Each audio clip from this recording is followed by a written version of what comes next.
What's up, guys? Welcome to another episode of Sports Gumbo. I'm Drew Lasker. I'm Eric Pierre. Of course, man. Again, yes, we're still here at the beautiful studio in Houston, Texas, at Sacred Stone Studios in downtown 3rd Ward, Texas. And, this Texas heat feels good on my skin. You've obviously just come over from California not too long ago. I'm ready to go back. I'm flying back this weekend, man. I'm out of here. Man, it's hot out here. And you talking about someone who grew up here, and I still haven't gotten used to it, man. But between the hours, I meant to tweet this the other day. The operating hours of Houston, Texas is 6 a.m. to 10 a.m. and then it doesn't reopen again till 7 p.m. to 10 p.m. because in between those times, you ain't thinking about coming outside. Nah, man, you gotta stay inside, man, unless you go to the indoor gym. Yeah, it's straight to the car, straight to the. But one thing that annoys me is that people laugh at me is I carry a jacket around with me. Can you understand any reason why I would carry a jacket? Some of the rooms get cold, man. Some people have their place 62 degrees, man. It's because I can't get comfortable. Outside, y'all, it's too damn hot. Inside, y'all freeze me to death. They're saying 60 degrees. Some of these rooms are 60 degrees in Houston, it's ridiculous, man. Like people bring Jackson movie theater. When I go to the restaurant, I can't even enjoy a meal. I have to order it to go because I get too cold. Dang, man. I need to my perfect temperature. Oh, yeah, and they got the tile floors so that it's even colder. Yeah. 70, 75. It's See, perfect. I have to have my place like at 67. I need to go to sleep. I get warm easy, man. I'm going to be like, hey, Eric, can you bring me a hot water bottle? Oh, my God.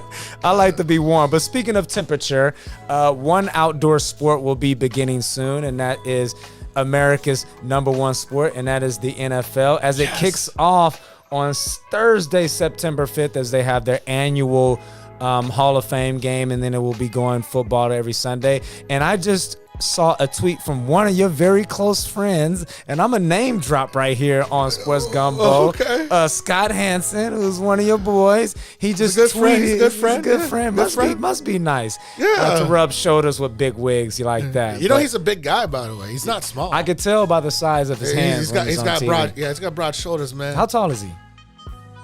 Scott, forgive me. I think you're 6'3". 6'3". Okay. Yeah. He played. He was a walk-on linebacker at Syracuse. Yeah. Well, he was a backer. I can tell he has some stature about him. But he just tweeted that there's 9 Sundays into the NFL season. What excites you the most about football season? Oh, that just football between Saturday and Sunday, and then for some people out here, Friday night. I mean, like the whole week. It's just like it just feels like there's something going on. Like I can relax on Sunday. Shout out to Scott. I love watching Red Zone channel because I can't. It's hard for me now to focus on one game in the NFL. Like I can sit and watch an entire college game. I couldn't if they did Red Zone in college. I couldn't take it. Yeah. But like this is perfect. Watch all those games. And just seeing the supreme athleticism, and that, I love basketball, but every game doesn't count as much as it does in football. Mm-hmm. One game in the NFL is the difference between going to the playoffs, going home. Yeah. It's just to control violence. Yeah, well, I love it. Yeah, see, I don't like the violence. I'm gonna keep it real, and I'm sure that 99% of America would agree with me. The best thing I like about football season is the gambling. Who doesn't? Yeah. Who doesn't like fantasy football? And I'm in 2 leagues, and I haven't done it. There's $100 a team, and so the winner. It's not big money, but hey, I mean, I'll take $800. So I like the gambling of NFL season, and I like the urgency that you mentioned. That's way more urgent than the NBA, because if you lose on a Wednesday night, you got another game on Thursday, and sometimes the lack of urgency in the NBA it bore me, but in NFL. Every game matters.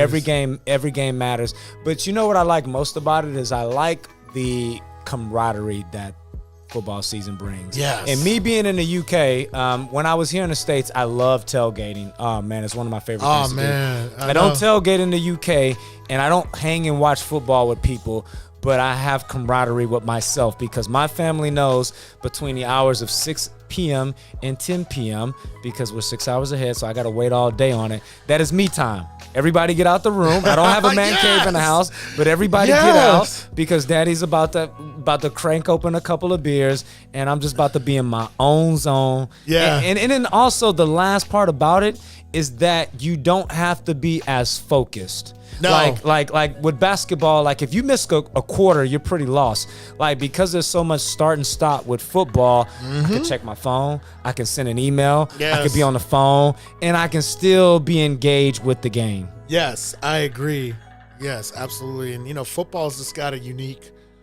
The NFL, it's got its own pageantry. It's different from college. I think college, like the rivalries mean more because well, I was gonna say lack of free agency, but the portal changed that. Yeah. But it's just, and especially if you're fortunate to have, good quarterback like the Houston Texans have with C.J. Stroud, and growing up here, just seeing Warren Moon, playing here, because we used to go to some of the games at the Astrodome. It was the House of Pain. Remember how loud it got? Yeah. The cannon, the big scoreboard. Boom. Yeah, it's just. The only thing I don't like about the NFL football is going to a game because if you go to a game in person, you have to give them a whole day. It's hard to get in and out of a state. It's hard to get out of the stadium after a game. Well, I mean, of course, and because do you tailgate or do you just walk in to the stadium? I just walk in. I haven't tailgated in a long time. I ain't gonna lie, I do miss tailgating. Tailgating with the right people. Yeah, I used to tailgate. Amazing day. Oh, dude, you can still walk up to tailgate. I don't do this anymore, but I used to walk up to tailgates of the Texans. When the first season, they used to welcome me because remember we didn't have football for 6 years in the city. People will gladly give you a hot dog, man. Oh yeah, they're really friendly and they're really friendly. I don't know how friendly they are now with COVID. I don't know if I'll do that, but but I remember, man, used to get beers, throwing football. I mean, I've gone to Cowboy games at their stadium. Their stadium's amazing. By the way, if you want the best. I tell you, the best sporting event I've ever been to. Go to a regular season Dallas Cowboys game. Man, the Cowboy cheerleaders like some of the best looking ladies I've ever seen in my life. They have a little bit of every shade under the sun. There is something going on to entertain you all the time at Cowboy Stadium. It's like a movie that happens to have a football game going on in the field. Like there no other sport can have this kind of setup. Well, that's why they call Jerry Jones the Jerry Buss of the NFL, because Jerry Buss, he was able to, the Lakers, the Lake Show is because of that. It's about the razzmatazz. It's about everything outside of basketball. Yeah. You're saying that at Jerry World, we can enjoy the same thing? Oh, yeah. I mean, I'd rather go, I don't like the Cowboys, but right now I'd rather go to a Cowboy game than a Laker game. Yeah. I have to be honest, and shout out to Larry Anders for giving me, allowing me to sit the field level end zone seat. So I could see everything. And every quarter, like those cheerleaders walk by, they smile at you and hey. They make you think that they know you when they don't. And they make you think like they like you, and they really don't. I think she likes me. Yeah, I know, really right? Don't. And then, having access to the tunnel, seeing the players coming out of, because you see the cheerleaders, the mascot, and the players run out of the tunnel. Wow. I mean, I haven't been to a. I ain't gonna lie. I have a couple Roger Staubach jerseys at home, and I can't stand the Cowboys, but I respect that dude. Yeah. Well, while we're on it, because we're not very far from, what is it called now? Is it Reliant? What do they call themselves? NRG. NRG. Okay. Yeah. I'm out of touch. Yeah, but I mean, it's only right that we talk about the Texans, and here's my hot take, because C.J. Stroud he's just ran away with the franchise. He's the guy. Mm-hmm. The Texans, all of a sudden, they're being talked about in the national media. And all my friends that I talk to say the Texans they're a Super Bowl contender. And you know what I say? Not so fast. You took the words out of my mouth. Yeah. I'm concerned about the Texans, Eric. I'm concerned. This is why, and I want to get your thoughts on it. It's two reasons, right? Historically, how much are the Texans and the Rockets talked about nationally on a regular basis? Not a lot. Not very much, right? Okay, we're on the same page. Yeah. All right. But every once in a while, we'll grab the attention of ESPN, Fox, and every time we do, we drop the ball. Every single time. So, because we're getting some national attention with the Texans, I'm concerned about that from that aspect. Yeah. That's number one. Okay. And then here's my second point. I'm concerned about CJ Stroud. I am too. I want to hear your concerns because I think we're on the same page. Here's my concern. This is a talented young man Yes. who we knew was going to. I don't know. I can't say we knew he would be at this level. But what I'm worried about is the Hollywood aspect. Yeah. You know what I mean by that? All of a sudden, Uh-huh. I was just at my buddy's house in Galveston, and we're watching a YouTube series of him and Micah Parsons in Japan. We saw him with Amber Rose. We saw him at the all-white party. Everywhere I look, he's everywhere but a football field. And don't get me wrong, you're talking to an athlete, right? We have lives outside of the field and the court. But I don't. It's a little bit too Hollywood for me. I know, man. Well, I don't mind him doing a podcast with Micah Parsons. At least he's not a football player because, they train. CJ trains at a gym in Austin. So I understand, and they have the same agent, I believe. And there's a gym in Austin where they train. So that doesn't bother me. But the stuff with the Kardashians and Amber Rose, that's the white party. I'm not so worried about that. But yeah. But I will say this, though. I mean, what a gentleman. This guy saw Amber Rose and said, hey, do you need a ride? And gave her a ride. Oh, come on. If you were single, wouldn't you offer a ride if you saw her? I mean, I think he would have done that with anybody. If he saw us stranded, he'd say, hey, big fella. Hey, where you going? Oh, you going to Posto? Get in. I got you. Oh, yeah. I would like to think he offered me a ride in his Rolls Royce, but I don't look like Amber Rose, so I don't know that. So, but CJ, if you ever see me in town, please offer me a ride in your beautiful Rolls Royce or whatever it is you drive. First of all, I was being sarcastic. That is big cap. Do you believe that? That he'd offer anybody? No. No. That he was giving Amber a ride because her ride left her. Hell no. I'm CJ Stroud. I can shoot my shot and we'll make a lot right now. Dude, Amber Rose. He's a young single man. I'm not tripping about that. I'm tripping of the fact of I'm sure the agent got involved and the handlers and tried to spin the story and say she missed her ride. He was just giving her a ride. I'm like, first of all, he might have given her a different kind of ride. I don't know. But that's like this, right? Yeah. LeBron is out with his buddies in the car, because that's what they call it at the level. The car leaves LeBron, but the buddies get in and they drive.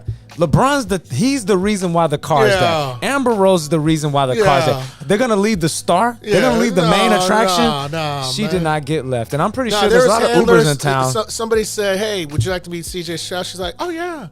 He's 6'4", 6'5". He's got a nice smile. He's bright skin.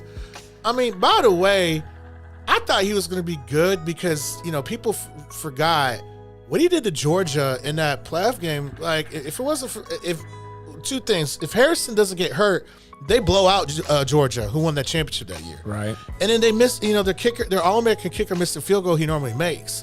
He was a missed field goal away from winning the national championship because they would have blown the doors off TCU. And that Georgia team was loaded with NFL guys all up and down the defensive line. Yep. Ran away from made throws on dime with big guys in his face. You knew that was going to translate in the NFL. And thank you, Carolina Panthers, for taking little Bryce Young. Thank you very much, because if Houston had gotten the number one pick, they would have blown that pick. Yeah, because they would have been like, hey,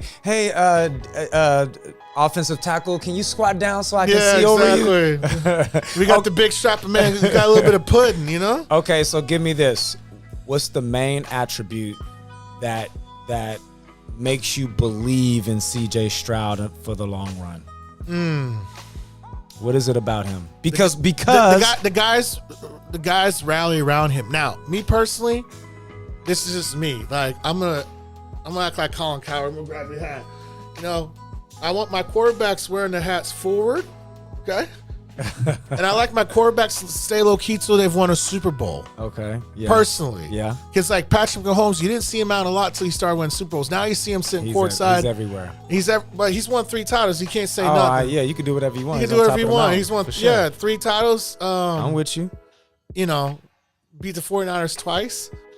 Kyle Shanahan, I don't know if you're the best coach in the league. I just think that guys gravitate towards him. You know, Stephon Diggs wanted to play with him. I think other receivers want to play with him. So you're telling me that he owns the room. So Watson didn't own the room? Because I don't think Deshaun did. feel that I don't think Watson. We were having these same conversations about Watson after his first year, that he's the guy, he's the Messiah. We finally have a quarterback. So what separates him from Watson? Because don't tell me a guy that's come from Clemson and won a national championship. He did beat Bama at the end and beat Bama. Yeah. The same analogy you used, Georgia, Alabama was full of NFL guys. That's true. That you're telling me that the Texans, the state that they're in, didn't rally around Deshaun Watson? So I don't. You got to come with me with a better point than that. I need something better than that. Well, I think CJ's more accurate than Watson. Watson's got accuracy issues right now. Yeah, I can see. Yeah. So he's got really good ball placement. I think he's got above average arm strength, and I think Stroud can take a hit better than Watson because he's been pretty brittle. Watson's pretty reckless, running around. Yeah, he runs injuring around shoulder, doing. I mean, I'm not sure to say he's dumb. Things that aren't considered intelligent for a quarterback to do. Trying to take guys on, you know. I think that's different because I think from what we see right now, I mean, I'll give you that. Stroud needs to show some more time, but I think physically he's a little sturdier. Watson's a little skinnier. He's got a skinnier body. Okay. He can't take a hit. Stroud is not afraid of throwing the ball away and seeing another play. I think that's the difference. I think he's willing to live another down. And I think that's where we're aligned. Because Watson he has a habit. Watson loves making a big play down the field, and sometimes he holds on the ball too long. And he has happy feet as well. Yeah. I think Stroud's got better feet. He's got better feet. Yeah, but I think we're aligned. I think basically to wrap it up, the word that you're using is he has better football IQ. Yes. And that is important at the NFL level. And they're both represented by the same agent, by the way. Oh, I didn't know that. I think I think his name's David Mulgeta. I think he represents both guys. So it's interesting because people thought that the Texans were not going to be able to sign him when they drafted him because Watson wanted out. But do they not understand the business of sports? This is business. Well, what is Stroud going to do? Hold out and go back in the draft? Yeah, I know. Give me a break. Because and your salary's slotted. So what do you think David Mulgeta say? Hey, let's force a trade to another team. Yeah. Hey man, I don't want to. I know the Texans have the second pick, but I don't want to deal with them. You see how they did Watson, man? Like, just say you're not gonna go to them and get pick 10. Nah, not a chance. No, why you give millions of dollars? Nah, it don't work that way. It doesn't work like business. That's why I found it funny. People thought that Caleb was not going to report to Chicago. Yeah, right. Yeah, I was. Come on, if they pick you, but I will say this as we're wrapping up here. This is where sports have changed, and it's an adjustment period for me. Yeah. It's because we've gone from the day when, as kids, we dreamed of making the NFL, we dreamed of making the NBA, to now where guys get there and they're like, you know what? I don't think I want to go there. You know what? I don't think I want to play tonight, and it's just. The mental health, no, right? It's really changed to where, and you know what, and shout out to them. I mean, those guys, what they're doing is they're using something that we never had, and that's leverage. Players but the NFL though, the difference is the other sports. Like in the NFL, you better be injured. You will not be welcome back to the locker room if you're faking it. Yeah, and it's not enough games to be sitting out anyway to be losing a game check. You can't do load management. Because you get paid per game check. So. Yeah, you can't do load management in NFL. Yeah, you have to really, really be hurt. I mean, yeah. Now some of the things that the NFL I do understand about not wanting to be certain places, and then the franchise tag and feeling insulted. I can understand that because the NFL, you have such a short career. The NBA, I think they get it with load management because these owners want to have their star players play as long as possible. Yeah. No, that's right for sure. Because remember, the NFL is more about the shield, the team, and the quarterback. The NBA is about the individual star. I think that's the difference. Yeah. And the main difference, just for our listeners out there that might be wondering, why is it so different, is that there's two aspects. First of all, there's 55 players on an NFL team. Yes. There's 12 guys on an NBA team. So it's less guys, which ultimately brings me to my main point, is that in basketball, one player can affect the outcome of a game.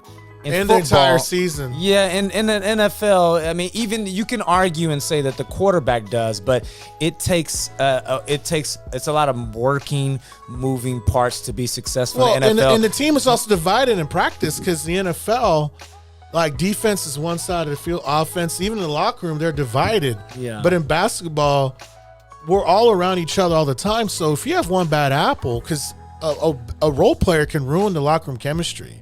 A role player. For sure. Right? Yeah, no, you're definitely right. And so, and that's the way those leagues are operating. And I think it'll always be that way. Like the quarterbacks, I just saw something where the quarterbacks, the owners are talking about the quarterbacks having their own salary cap. I like that idea. I do too. I think that would, because the fact of one player eating up 40% of the salary caps doesn't make any sense. Because the only time you can build around a quarterback is his first contract right now. Yeah, so I see that changing, but in regards to the NBA will always be a players' league until they keep restructuring the rules. The NFL will always be about what you talked about. So let me ask you something. Does Jaden know how to throw a football? They're throwing salary cap. Do you think you're going to teach Jaden to throw that football to be a quarterback? I mean, it depends on where. I mean, if this NBA kicks in 5 years and they go 5 years, $498 million, I'll be like, hey, you either be kicking the ball or you're going to be shooting the ball in a hoop. Because I can't see the NFL get into those numbers. But kicking the ball, I think you might get a longer career than dribbling the basketball. Yeah, that's true. And I'm talking about soccer, by the way. When I say kicking the ball, not a punter or a field goal kicker. No. But some people don't think a punter or field goal kicker is a real football player. And that is for another topic. That'll be something. I didn't say that. I felt that way. I'm going to save that for the back pocket. We'll bring that up during the NFL season. Hey, listen, I love Justin Tucker, okay? I think he's a great weapon. Make sure you guys lock in on the NFL season on Thursday, September 5th. Kicks off with your defending champions, the Kansas City Chiefs, versus the Baltimore Ravens, and the Texans. They are away at the Colts during that week as well. So we look forward to the camaraderie, the tailgating, and of course the gambling during NFL season. But thank you guys again for tuning in to myself and Eric. And don't get used to this, because we live on opposite ends of the earth, so we won't be able to be in the flesh together. But it's been a pleasure, my man. It's good to see you, too. Yes, Can we go to a baseball game? Yeah, we got to get out of here. We got other things we got to do. But shout out to Sacred Stone Studios. Thank you, Sacred Stone. Appreciate it. And we'll catch you guys next week. Peace. Peace.